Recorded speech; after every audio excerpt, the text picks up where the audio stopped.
Kau tahu hatiku Tuhan, Kau tahu rinduku Tuhan,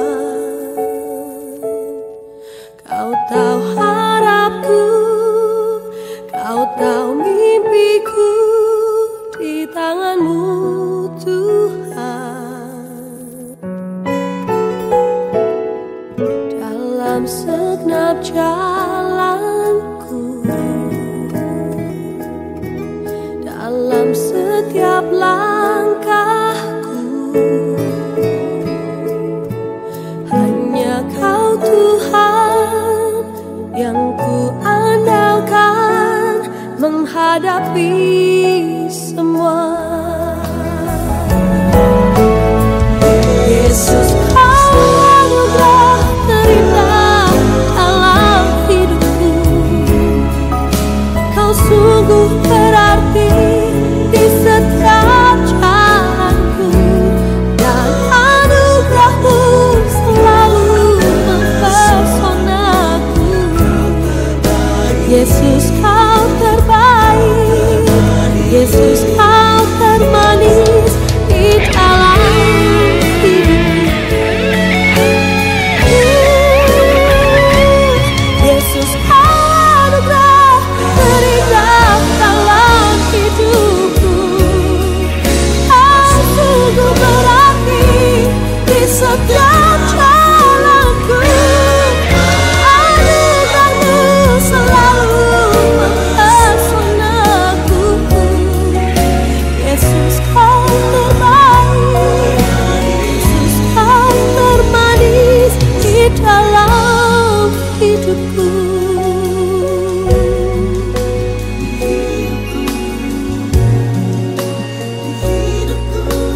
Yesus, Kau terbaik, Yesus, Kau termanis di dalam hidupku.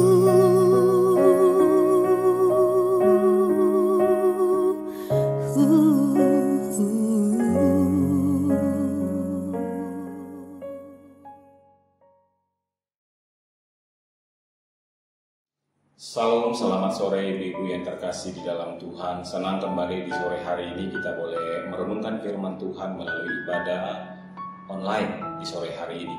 Mari sebelum kita merenungkan kebenaran firman Tuhan, terlebih dahulu kita berdoa. Mari kita berdoa.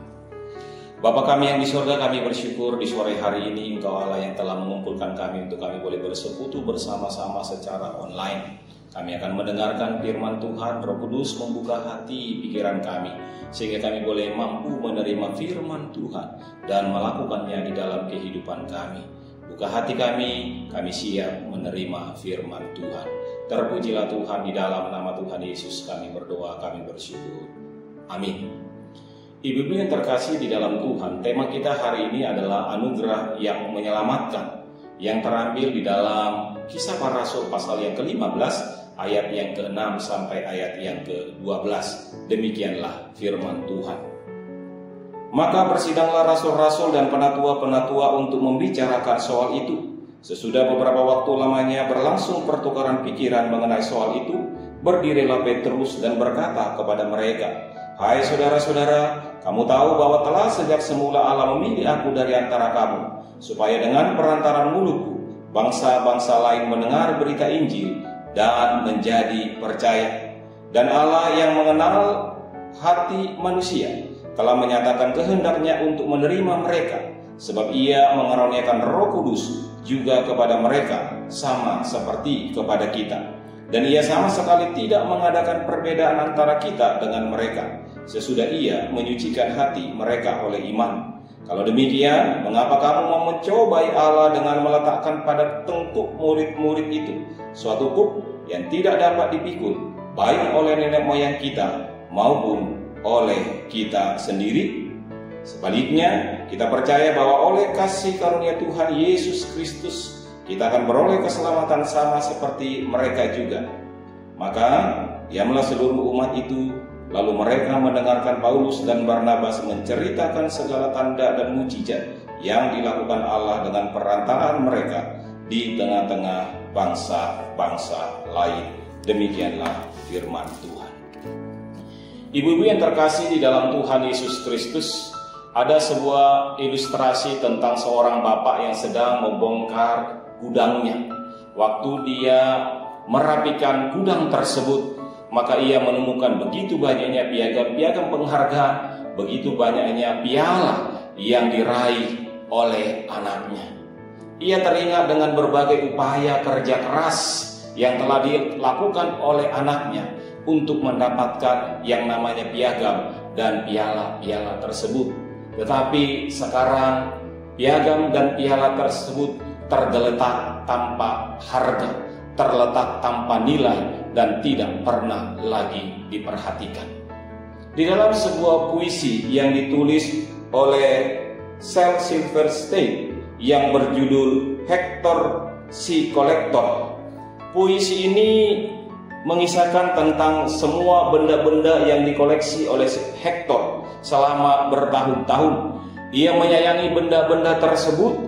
Ia menganggap benda-benda itu sangat-sangat bernilai, lebih dari berlian dan permata, lebih dari emas yang berkilau-kilauan.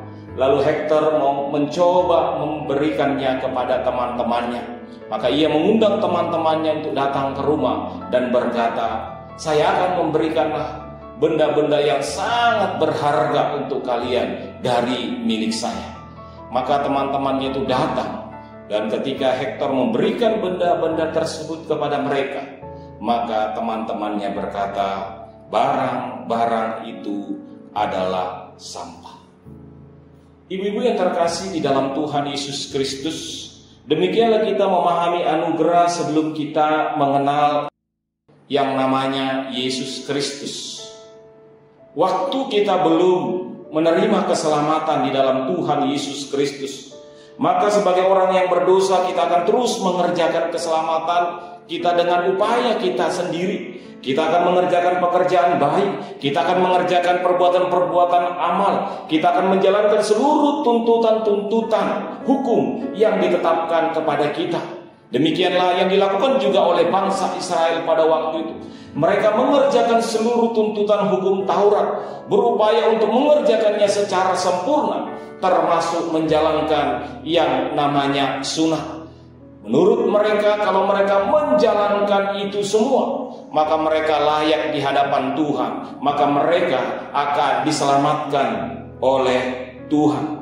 Namun ibu-ibu yang terkasih di dalam Tuhan Yesus Kristus, setelah kita menjadi orang-orang percaya, maka apa yang kita upayakan tadi, apa yang coba kita kerjakan untuk mendapatkan keselamatan itu tadi, sesungguhnya semuanya itu adalah sia-sia. Bagi Paulus itu adalah sampah karena pengenalan di dalam Kristus. Karena keselamatan kita bukan karena mengerjakan pekerjaan baik, melakukan amal-amal, perbuatan-perbuatan bagi banyak orang, tetapi sesungguhnya keselamatan itu adalah anugerah melalui Kristus yang telah mati di atas kayu salib. Kita tidak lagi terikat dengan hukum-hukum, termasuk hukum-hukum Taurat, tetapi kita terikat dengan hukum kasih karunia Allah yang telah menyelamatkan kita. Ibu-ibu yang terkasih di dalam Tuhan Yesus Kristus, perikop yang kita baca tadi adalah sebuah gambaran bagaimana orang-orang Kristen Yahudi yang telah percaya kepada Kristus masih mempertahankan tradisi-tradisi Yahudisme mereka, masih mempertahankan untuk melakukan tuntutan-tuntutan hukum Taurat yang dibebankan kepada mereka, yang termasuklah di sana melakukan sunat. Kalau kita melihat di ayat sebelumnya, sebelum kita masuk ke ayat 6 sampai ayat yang ke-12 ini, kita melihat bagaimana dikatakan di ayat pertama ada beberapa orang datang dari Yudea ke Antioquia dan mengajarkan kepada saudara-saudara di situ, jikalau kamu tidak disunat menurut adat istiadat yang diwariskan oleh Musa, kamu tidak dapat diselamatkan. Tidak dijelaskan siapa orang-orang ini, tetapi pastilah ini adalah orang-orang Yahudi yang memegang ada istiadat yang diturunkan dari Musa, yaitu yang berkata bahwa orang-orang Kristen non-Yahudi, kalau mereka mau terhisap menjadi bagian orang-orang yang diselamatkan, maka mereka juga harus melakukan tradisi-tradisi orang Yahudi. dan termasuklah di dalamnya tradisi sunat. Ibu-ibu yang terkasih di dalam Tuhan, tentulah mendengar kabar seperti ini, Paulus dan Barnabas merespon cukup keras. Mereka menolak ajaran seperti ini, ajaran yang tidak sesuai dengan apa yang diajarkan oleh kebenaran firman Tuhan. Ajaran ini bertentangan dengan apa yang diajarkan oleh Kristus, bertentangan dengan apa yang dimaksud oleh Kristus, bahwa keselamatan itu adalah anugerah di dalam Tuhan Yesus Kristus. Maka mulailah terjadi perselisihan, dan ketika perselisihan itu tidak diselesaikan, maka bisa menjadi sebuah perpecahan. Oleh sebab itulah Paulus Barnabas pergi ke Yerusalem. Mereka mau menemui yang namanya tua-tua, menemui rasul-rasul untuk memberikan penjelasan atau mengklarifikasi ajaran-ajaran seperti ini. Sehingga dimulailah sebuah persidangan yang cukup baik yang dipimpin oleh para penatua dan rasul pada waktu itu. Dari ayat yang ke-6 sampai ayat yang ke-12 ini, maka ibu-ibu ada dua hal yang coba kita lihat dari ayat-ayat ini. Yang pertama, ibu-ibu yang terkasih di dalam Tuhan, bahwa Tuhan tidak membeda-bedakan orang. Itu kita lihat di dalam ayat 7 sampai ayat ke-9. Di dalam persidangan yang dilakukan oleh rasul-rasul ini, yang dipimpin juga oleh para penatua ini, terjadi sebuah perselisihan yang mungkin tidak mudah diselesaikan. Karena dikatakan di sana di dalam ayat yang ke-7, ya, sesudah beberapa waktu lamanya berlangsung pertukaran pikiran mengenai soal itu. Jadi ada begitu banyak persoalan-persoalan yang mereka bersilang pendapat, saling membenarkan diri, saling menyatakan bahwa mereka orang-orang Kristen Yahudi, khususnya orang-orang Farisi yang sudah bertobat, mereka berkata harus disunat. Tetapi orang-orang non-Yahudi berkata, kami telah diselamatkan di dalam Kristus, kami bukan orang Yahudi, maka kami juga tidak perlu mengikuti tradisi-tradisi orang Yahudi. Maka Petrus yang dikenal sebagai rasul orang-orang Yahudi khususnya, yang dikatakan di ayat yang ke-8, hai saudara-saudaraku, kamu tahu bahwa sejak semula Allah memilih aku dari antara kamu, sudah dengan perantara mulutku bangsa-bangsa lain mendengar berita Injil dan menjadi percaya. Maka mulailah Petrus berdiri dan berbicara. Ibu-ibu yang terkasih di dalam Tuhan Yesus Kristus, maka untuk menyelesaikan ini berdirilah Petrus dan memberikan pandangannya bahwa bagi Petrus, bahwa ajaran yang mengatakan bahwa orang-orang Kristen non-Yahudi harus mengikuti tradisi nenek moyang mereka, harus mengikuti tradisi adat istiadat Yahudi, yaitu disunat, Petrus pun setuju itu harus ditolak. Itu tidak sesuai dengan apa yang diajarkan oleh kebenaran firman Tuhan. Ajaran yang membeda-bedakan antara orang Kristen Yahudi dengan orang Kristen non-Yahudi harus ditolak. Karena dikatakan di sana Tuhan tidak membeda-bedakan. Di dalam ayat yang ke-8 dan yang ke-9 dikatakan di sana, dan mengenai hal itu Allah mengenal hati manusia, yang telah menyatakan kehendaknya untuk menerima mereka, sebab Ia mengaruniakan Roh Kudus juga kepada mereka, sama seperti kepada kita. Jadi Petrus mau mengatakan kepada mereka bahwa Allah sama sekali tidak mengadakan perbedaan antara orang Yahudi dan orang non-Yahudi. Mereka tidak bisa dibeda-bedakan di hadapan Allah, karena Allah sendirilah yang telah menyucikan hati mereka melalui karya Roh Kudus. Dan dikatakan bahwa mereka juga adalah orang-orang yang telah diselamatkan. Mereka juga adalah orang-orang yang telah menerima kasih karunia di dalam Tuhan Yesus Kristus, sehingga mereka beroleh keselamatan. Jadi tidak adil kalau karena tradisi orang-orang Yahudi pada waktu itu menurut Petrus dilibatkan kepada mereka. Justru sebaliknya Petrus berkata, karena nenek moyangmu tidak sanggup mengerjakan yang namanya Taurat itu, maka Allah mengutus Yesus Kristus untuk menggenapkan Taurat itu kepada kita orang-orang yang percaya. Dan di dalam Kristuslah seluruh tuntutan-tuntutan hukum Taurat dinyatakan. Di dalam Kristuslah maka orang-orang yang dulunya tidak percaya, yang dulunya bukan orang Yahudi, yang dulunya orang-orang yang harusnya binasa, di dalam Kristuslah mereka memperoleh keselamatan. Ibu-ibu yang terkasih di dalam Tuhan Yesus Kristus, maka Petrus mau berkata kepada mereka, kita diselamatkan itu bukan mengerjakan tradisi-tradisi Yudaisme pada waktu itu, atau adat istiadat Yahudi, tetapi justru kita diselamatkan karena percaya, karena anugerah di dalam Yesus Kristus. Pengalaman Petrus ketika ia melayani Kornelius demikian. Allah tidak pernah membeda-bedakan. Kornelius yang orang non-Yahudi juga menerima berita keselamatan itu dan menjadi percaya.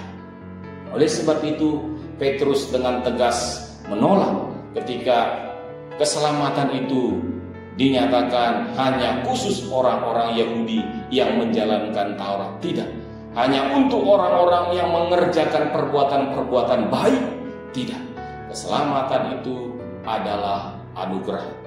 Di ayat yang ke-11, Petrus memberi sebuah penjelasan yang cukup tajam. Dikatakan sebaliknya, kita percaya bahwa oleh kasih karunia Tuhan Yesus Kristus kita akan beroleh keselamatan sama seperti mereka juga.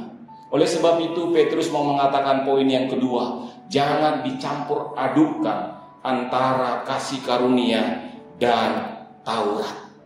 Ibu-ibu yang terkasih di dalam Tuhan Yesus Kristus, kata kasih karunia ini memiliki arti di dalam bahasa aslinya atau bahasa Ibrani itu adalah ken, yang berarti perbuatan baik yang diberikan atasan kepada anak buahnya. Padahal sebenarnya anak buahnya itu tidak layak untuk menerimanya. Jadi ini adalah gambaran bahwa Allah memberikan anugerahnya kepada kita, di mana kita tidak layak untuk menerimanya.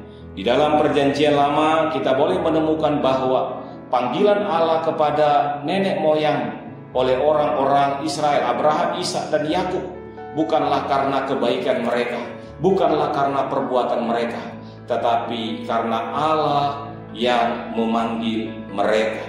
Tidak ada sama sekali alasan Allah memilih mereka karena perbuatan baik mereka. Di dalam perjanjian baru kita menemukan karis.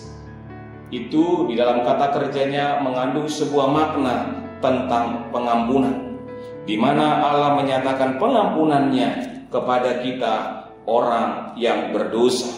Di dalam diri kita orang berdosa ini, maka kita dibenarkan melalui Kristus. Jadi seharusnya kita tidak layak menerima pengampunan dari Tuhan, tetapi di dalam Kristus kita dilayakkan, kita dibenarkan. Oleh sebab itulah Paulus maupun Petrus mau mengatakan kepada kita bahwa yang namanya keselamatan itu tidak ada sama sekali jasa kita. Yang namanya keselamatan itu bukan hasil usaha manusia. Tidak sedikit pun usaha kita yang menghasilkan yang namanya keselamatan, tetapi semata-mata adalah oleh anugerah Tuhan. Itu yang kita baca di dalam Efesus pasal yang kedua ayat yang ke-8. Oleh sebab itu, ibu-ibu yang terkasih di dalam Tuhan Yesus Kristus, Paulus dan Petrus mau berkata bahwa tidak boleh dicampurkan. Seolah-olah keselamatan akan menjadi sempurna kalau kita mengerjakan pekerjaan baik. Ini ada banyak sekarang ajaran-ajaran yang sedang mengajarkan hal-hal yang demikian. Seolah-olah kita tidak sempurna anugerah yang diberikan Tuhan kalau kita tidak mengerjakan pekerjaan baik, kalau kita tidak melakukan perbuatan-perbuatan baik. Seolah-olah perbuatan-perbuatan baik itu menyempurnakan anugerah Tuhan. Ajaran-ajaran seperti ini kita tolak, karena kedua bagian ini adalah sesuatu yang berbeda.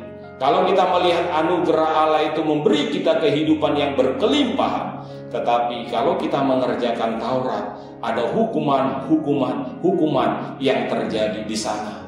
Kalau anugerah Tuhan itu kita dimampukan menerima walaupun kita tidak layak, Tetapi di dalam Taurat, kalau kita bersalah, maka kita akan terus mendapatkan hukuman. Maka tidak akan mungkin kita bisa menyelesaikan atau mengerjakan Taurat itu.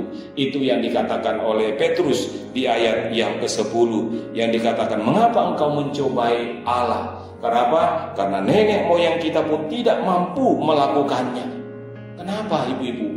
Karena satu saja bagian hukum Taurat kita langgar, maka kita tidak berkenan kepada Tuhan.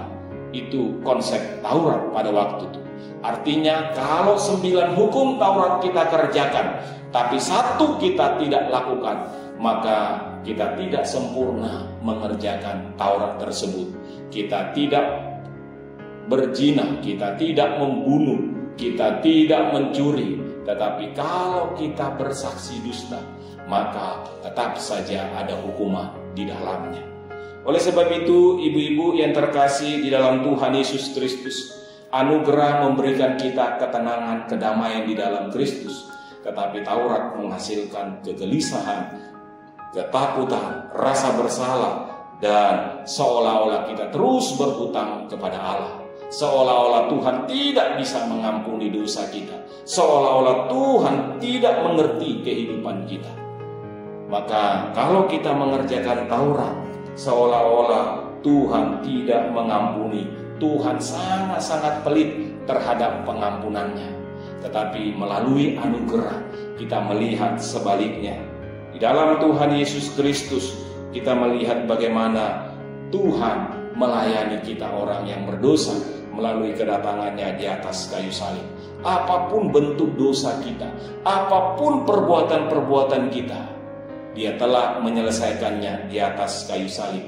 Dia telah menggantikannya di atas kayu salib. Dia telah memisahkan kita dari dosa dan membenarkan kita, menyatukan kita kembali di hadapan Allah. Kalau di dalam Taurat kita selalu berutang kebenaran, tetapi di dalam kasih karunia kita tidak lagi berutang dengan dosa, karena Kristus telah menggantikan bagi kita. Kesalahan dan dosa kita telah diselesaikannya. Dulu kita memang adalah hamba berdosa, tetapi kita sekarang dibenarkan oleh Allah. Oleh sebab itu, ibu-ibu yang terkasih di dalam Tuhan, kita tidak boleh mencampur adukan antara Taurat dan kasih karunia. Seolah-olah kasih karunia akan sempurna ketika kita mengerjakan perbuatan baik. Tidak sama sekali. Oleh sebab itu, ibu-ibu, apa yang harus kita lakukan? Yang pertama, kalau kita melihat tadi ayat-ayat ini, Petrus berkata bahwa Tuhan tidak membeda-bedakan siapapun, baik orang Yahudi maupun orang non-Yahudi. Semuanya diselamatkan, semuanya menerima anugerah di hadapan Allah. Maka di tengah-tengah persekutuan kita, seharusnya pun hal yang sama kita lakukan. Kita tidak boleh mencari kebenaran kita sendiri. Kita tidak boleh menyalah-nyalahkan orang lain seolah-olah kita lebih baik, seolah-olah kita lebih benar dan orang lain salah. Tidak. Ingatlah, di hadapan Allah kita semua sama. Oleh sebab itu kita harus mengerjakan keselamatan kita. Kita harus hidup di dalam Tuhan bersama-sama di dalam kasih. Kasih Allah lah yang telah menyatakan anugerahnya kepada kita. Maka kasih itulah yang kita hidupkan di tengah-tengah persekutuan kita. Yang kedua, ibu-ibu yang terkasih, ingatlah Tuhan menyelamatkan kita karena anugerahnya, bukan karena perbuatan baik kita. Maka kerjakanlah keselamatan tersebut. Kerjakanlah. Apa itu? Di dalam Efesus pasal yang kedua ayat 10 dikatakan, karena kita ini buatan Allah diciptakan dalam Kristus Yesus untuk melakukan pekerjaan-pekerjaan baik yang dipersiapkan Allah sebelumnya. Ia mau supaya kita hidup di dalamnya.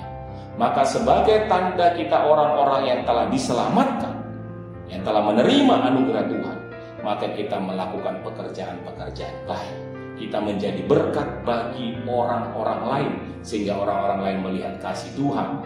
Tuhan berkata, itu telah dipersiapkan Allah sebelumnya untuk kita. Dia mau kita hidup di dalamnya.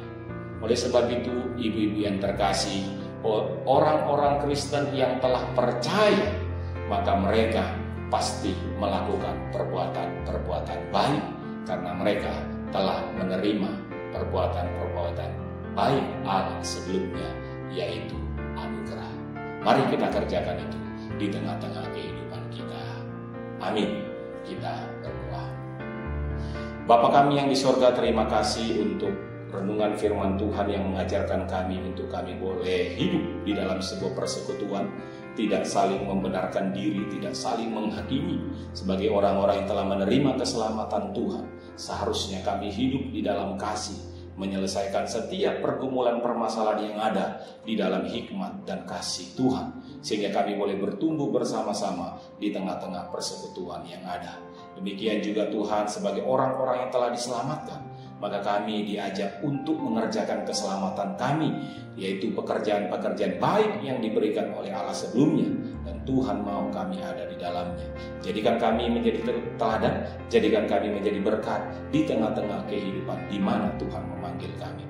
Berkati ibu-ibu yang saat ini sedang bergumul, yang sedang mengalami berbagai-bagai pergumulan, Tuhan yang melawat mereka, kasih Tuhan yang membalut mereka, kasih Tuhan yang menjadi penguat, pengokoh di tengah-tengah pergulatan-pergulatan kehidupan mereka, sehingga mereka terus boleh menyadari ada Tuhan yang selalu hadir dalam kehidupan mereka.